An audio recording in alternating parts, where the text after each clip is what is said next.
இன்றைய வேளாண் தொழில்நுட்ப பகுதியில் கால்நடைகளுக்கான ஊறுகாய் தீவனம் தயாரித்தல் குறித்து நாகப்பட்டினம் மாவட்டம் கால்நடை மருத்துவ பல்கலைக்கழக பயிற்சி மற்றும் ஆராய்ச்சி மையத்தின் உதவி பேராசிரியர் மற்றும் தலைவர் டாக்டர் சி சுரேஷ் அவர்கள் தரும் தகவல்கள்.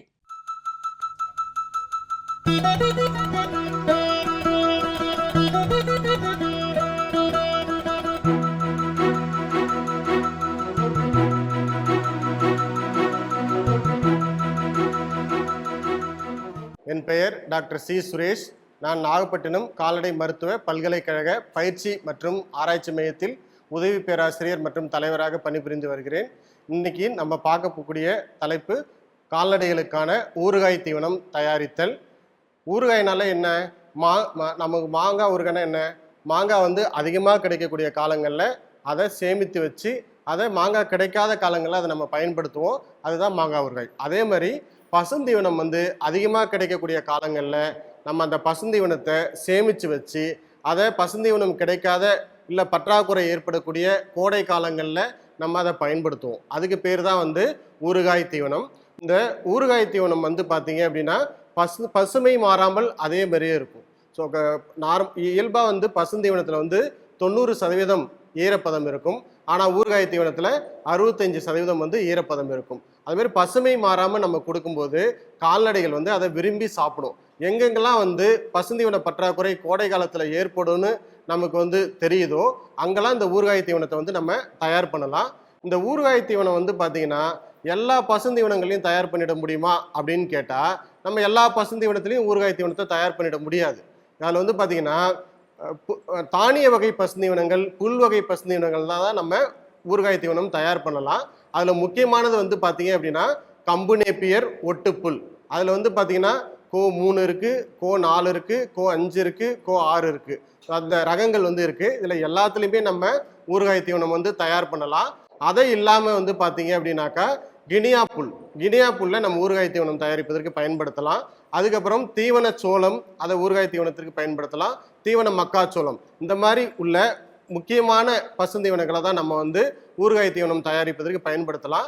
பயிறு வகை பசுந்தீவனங்களை ஊறுகாய் தீவனத்துக்கு பயன்படுத்தலாமா அப்படின்னு கேட்டால் பயிறு வகை தீவனத்தை ஊறுகாய் தீவனம் தயாரிப்பதற்கு பயன்படுத்தக்கூடாது. குறிப்பாக பார்த்தீங்கன்னா வேலி மசால், அதுக்கப்புறம் சவுண்டல், அதுக்கப்புறம் கிளைரிசிடியா, இந்த மாதிரி புரதச்சத்து அதிகம் நிறைந்த பசுந்தீவனங்களை நம்ம ஊறுகாய் தீவனத்துக்கு பயன்படுத்த முடியாது.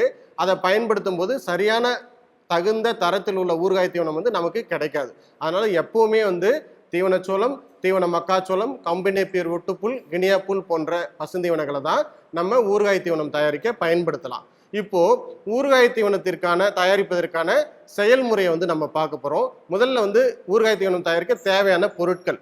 இந்த ஊறுகாய் தீவனத்தை ஆங்கிலத்தில் சைலேஜ்னு சொல்லுவாங்க. அந்த ஊறுகாய் தீவனம் தயாரிப்பதற்கு பயன்படுத்தக்கூடிய அந்த கொள்கலனோ இல்லை குழியோ இல்லை ஒரு தொட்டியோ அதை சைலோன்னு சொல்லுவாங்க. ஸோ அப்போ சைலேஜ்ன்றது பார்த்தீங்க அப்படின்னா ஊறுகாய் தீவனம். சைலோன்றது பார்த்தோம் அப்படின்னாக்கா அந்த ஊறுகாய் தீவனம் தயாரிப்பதற்கு பயன்படுத்தக்கூடிய அந்த பொருளை உபகரணத்தை தான் நம்ம சைலோன்னு சொல்கிறோம். இன்னைக்கு நம்ம ஊறுகாய் தீவனத்தை ஒரு ட்ரம்மில் நம்ம தயார் பண்ண போகிறோம்.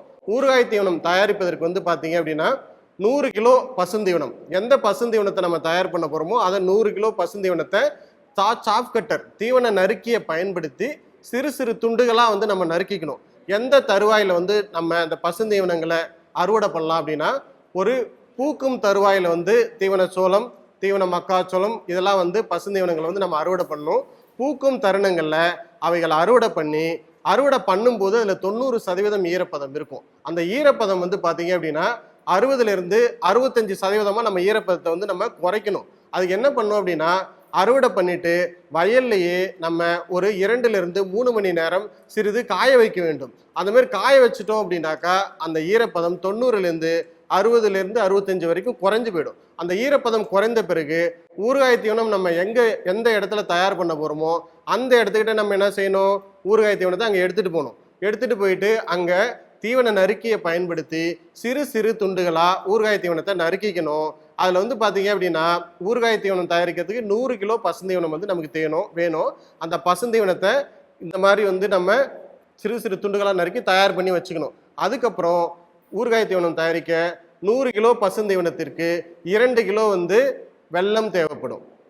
2 கிலோ வெல்லம், அதுக்கப்புறம் 1 கிலோ சாதாரண உப்பு, சமையல் உப்பு 1 கிலோ, அதுக்கப்புறம் 1/2 கிலோ யூரியா. 100 கிலோ பசுந்தீவனத்துக்கு 2 கிலோ வெல்லம், 1 கிலோ சமையல் உப்பு, 1/2 கிலோ யூரியா. இதை நம்ம வந்து பயன்படுத்தணும். முதல்ல வந்து பார்த்தோம் அப்படின்னாக்கா இந்த வெல்லம், யூரியா, சமையல் உப்பு 3ஐயும் கலந்துக்கணும். கலந்துக்கிட்டு அதுக்கப்புறம் நம்ம பசுந்தீவனத்தில் வந்து அதை வந்து கலக்கணும். இப்போ வந்து ஊறுகாய் தீவனம் வந்து செய்முறையை வந்து நம்ம பார்க்க போகிறோம். 100 கிலோ பசுந்தீவனம் இருக்குன்னா அதை நம்ம வந்து 10 மடங்காக பிரித்து 10 கிலோவாக போட்டு இந்த கலவையை மிக்ஸ் பண்ணி கலக்கணும். முதல்ல சிறிது பசுந்தீவனத்தை எடுத்து இங்கே போடுங்க. இந்த பசுந்தீவனத்தை நல்லா பரப்பிக்கிங்க. அதில் வந்து அந்த கலவையை மேலே ஒரு அடுக்கு போடுங்க.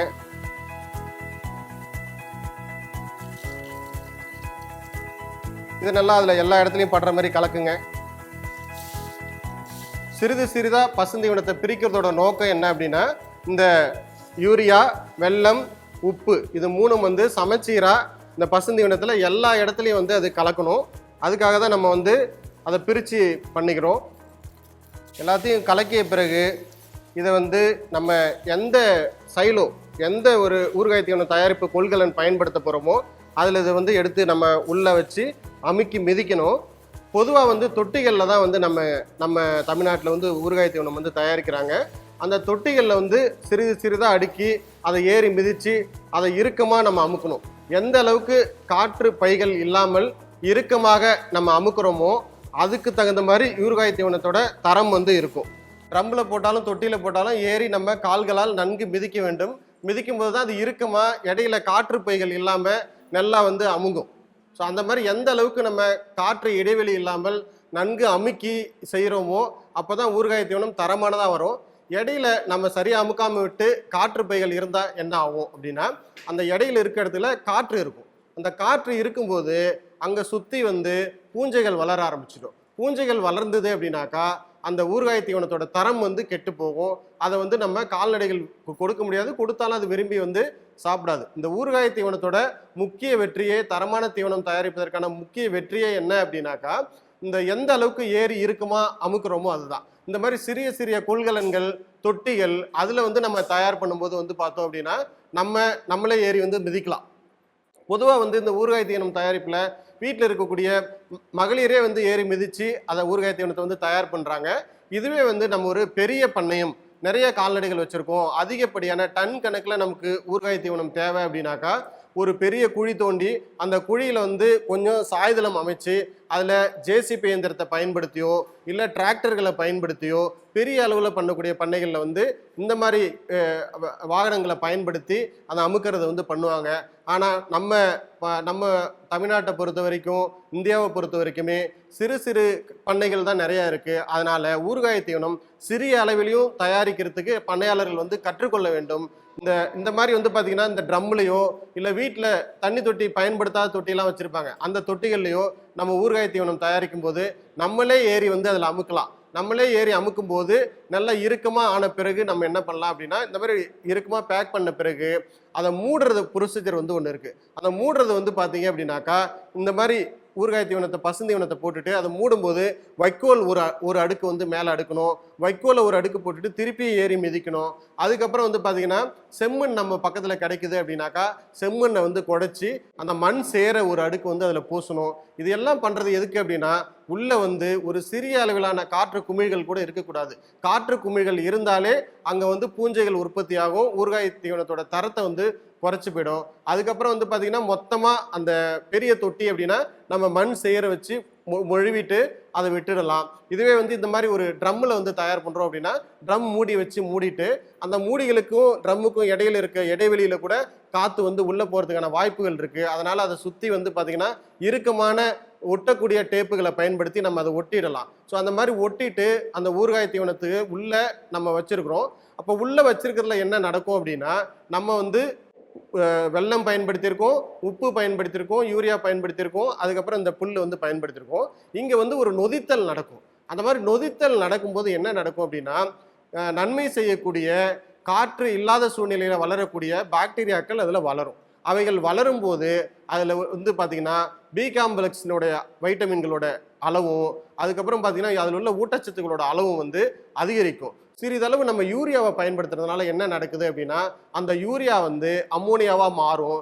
அது வந்து ஆடுகளும் மாடுகளும் உண்ணும் போது இந்த அம்மோனியா புரதச்சத்தா வந்து மாறும். அது அவைகளுடைய வயிற்றில் உள்ள நுண்ணுயிர்களுடைய எண்ணிக்கையை பெருக்கி இந்த ஊறுகாய் தீவனத்தின் செரிமானத்தை வந்து அதிகப்படுத்தும். அதனால வந்து ஊறுகாய் தீவனம் தயாரிக்கிறதுல வந்து நல்ல ஒரு கவனிக்க வேண்டிய ஸ்டெப்ஸ்ன்னு வந்து பார்த்தோம் அப்படின்னா அந்த தீவனத்தை அறுவடை பண்ணும்போது பாதி பூத்த தருவாயில சோளம் அந்த மாதிரி இதெல்லாம் வந்து அறுவடை பண்ணணும். அதுக்கப்புறம் அதில் உள்ள ஈரப்பதத்தை சற்று குறைக்கணும். அதுக்கப்புறம் வந்து ஏறி மிதிக்கணும். எந்த அளவுக்கு காற்று இல்லாமல் மிதிக்கிறோமோ அதுதான் வந்து சிறந்த ஊறுகாய் தீவனம் உருவாக்குற வழிவகுக்கும். இந்த மாதிரி தயார் பண்ணி நம்ம எத்தனை நாள் வச்சிருக்கலாம் அப்படின்னா குறைந்தபட்சம் 90 நாள் மூடி வச்சிருக்கணும். 90 நாள் மூடி வச்சிருந்துட்டு அந்த முழுமையா அந்த நொதித்தல் நடந்து அந்த தீவனம் ஊறுகாய் தீவனமாக மாறின பிறகு அதை திறக்கணும். திறக்கும் போது வந்து பார்த்தோம் அப்படின்னா இந்த மாதிரி சின்ன ட்ரம்ல போடுறப்ப முழுமையா நம்ம திறந்துக்கலாம். அதுவே பெரிய குழியில வந்து போடுறோம் அப்படின்னா அதோட ஒரு மூலையில தான் திறக்கணும். ஒரு மூலையில திறந்து எந்த அளவுக்கு கம்மியா திறக்கணுமோ அந்த அளவுக்கு கம்மியா திறக்கணும். திறந்து நம்ம ஆடுகளுக்கும் மாடுகளுக்கும் இந்த ஊறுகாய் தீவனத்தை நம்ம பயன்படுத்தலாம். ஸோ அந்த மாதிரி வந்து பயன்படுத்திட்டு இருக்கிறப்ப எடுத்த உடனே மொத்த குழியும் திறக்காம சிறிது சிறிதா திறந்துக்கிட்டே வந்து போகணும். எந்த அளவுக்கு கொஞ்சமான எண்ணிக்கையில திறக்கிறோமோ அந்த அளவுக்கு ஊறுகாய் தீவனத்தை நம்ம நீண்ட நாளைக்கு வந்து பயன்படுத்தலாம்.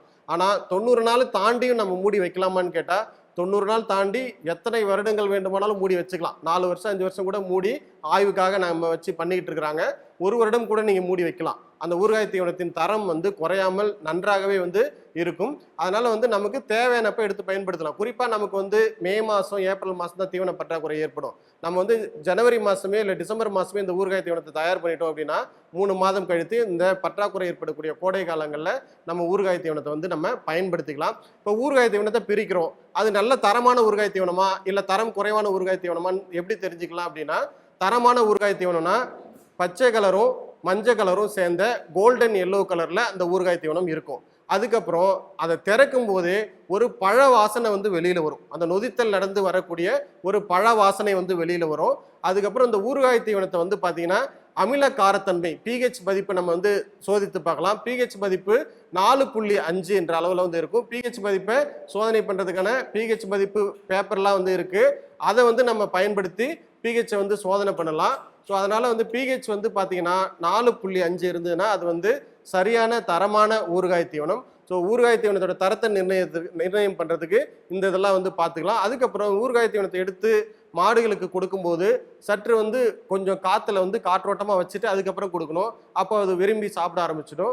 ஒரு நாளைக்கு கால்நடைகளுக்கு மாடுகளுக்கு பசுந்தீவனம் 25 கிலோ கொடுக்கணும். அதில் பாதி வந்து நம்ம ஊறுகாய் தீவனமாக பயன்படுத்தலாம். அதே மாதிரி ஆடுகளுக்கு ஒரு நாளைக்கு பசுந்தீவனம் 4 கிலோ பயன்படுத்துகிறோம். அதில் வந்து 2 கிலோ பயன்படுத்தினா போதும். ஆனால் நிறைய பண்ணைகளில் இப்போ வந்து வரக்கூடிய நவீன பண்ணைகளில் பசுந்தீவன உற்பத்தி பண்ண முடியாத பண்ணைகளில் ஊறுகாய் தீவனத்தையே முழுமையாகவும் பயன்படுத்துகிறாங்க. இந்த ஊறுகாய் தீவனம் தயார் பண்ணும்போது தீவனத்தோட அந்த தீவன தண்டுகளை கூட நம்ம சின்ன சின்ன துண்டுகளாக நறுக்கி அது நொதித்தல் முறையில் நடக்கும்போது அது வந்து சிறந்த முறையில் கால்நடைகளால் விரும்பி உண்ணப்படுது. அப்போது பசுந்தீவனத்தோட விரயமே இல்லாமல் அந்த தீவனத்தை பயன்படுத்துறதுக்கு இந்த ஊறுகாய் தீவனம் ஒரு சிறந்த பசுந்தீவன சேமிப்பு முறையாகும். இதில் வந்து பார்த்தீங்கன்னா ஊறுகாய் தீவனம் தயார் பண்ணுறதுக்கான பிரத்யோகிய பேக்குகள்லாம் இருக்குது. 1 டன்னை ஒரே இதுக்குள்ளே அடைச்சி வைக்கிற பேக்லாம் வந்து நம்ம வந்து பேக்லாம் வந்து சந்தைகளில் அவைலபிளாக இருக்குது. அப்போ அந்த அளவில் பயன்படுத்தலாம். அப்புறம் வந்து இந்த மாதிரி தொட்டிகளில் பயன்படுத்தலாம், ட்ரம்மில் பயன்படுத்தலாம். பண்ணையாளர்கள் வந்து நம்ம சொல்கிறத சோதித்து பார்க்குறதுக்கு நம்ம வீட்டில் வந்து காற்று புகாத பைகள் ஏதாவது இருக்குது அப்படின்னா அதுக்குள்ளேயே நம்ம சொன்ன மாதிரி ஒரு 1 கிலோ கூட நீங்கள் தயார் பண்ணி ஒரு 3 மாதம் கழித்து அதை திறந்து உங்கள் கால்நடைக்கு கொடுத்து பாருங்கள். அது ஒரு தடவை நீங்கள் கொடுத்துட்டீங்க அப்படின்னா திரும்ப திரும்ப இந்த ஊறுகாய் தீவனத்தை வந்து நீங்கள் தயார் பண்ணுவீங்க. இந்த ஊறுகாய் தீவனத்தை நம்ம கொடுக்கும்போது எந்தவித கால்நடைகளுக்கு எந்தவித பாதிப்பும் ஏற்படாமல் சிறந்த முறையில் அவைகளோட உற்பத்தி வந்து அதிகரிக்கும். அதனால பசுந்தீவனம் அதிகமாக கிடைக்கக்கூடிய சமயங்களில் இந்த ஊறுகாய் தீவனத்தை நம்ம உற்பத்தி பண்ணி பசுந்தீவனம் கிடைக்காத கோடை காலங்களில் சிறந்த முறையில் இந்த ஊறுகாய் தீவனத்தை கொடுத்து பசுந்தீவனத்துக்கு கால்நடைகளுக்கு உற்பத்தி குறைவு இல்லாமல் நம்ம அதில் லாபம் அடையுமாறு பண்ணையாளர்களை இதன் மூலம் கேட்டுக்கொள்கிறேன். மேலும் விவரங்கள் பெற டாக்டர் சி சுரேஷ் அவர்களை 08883339856 என்ற கைபேசி எண்ணில் தொடர்பு கொள்ளலாம்.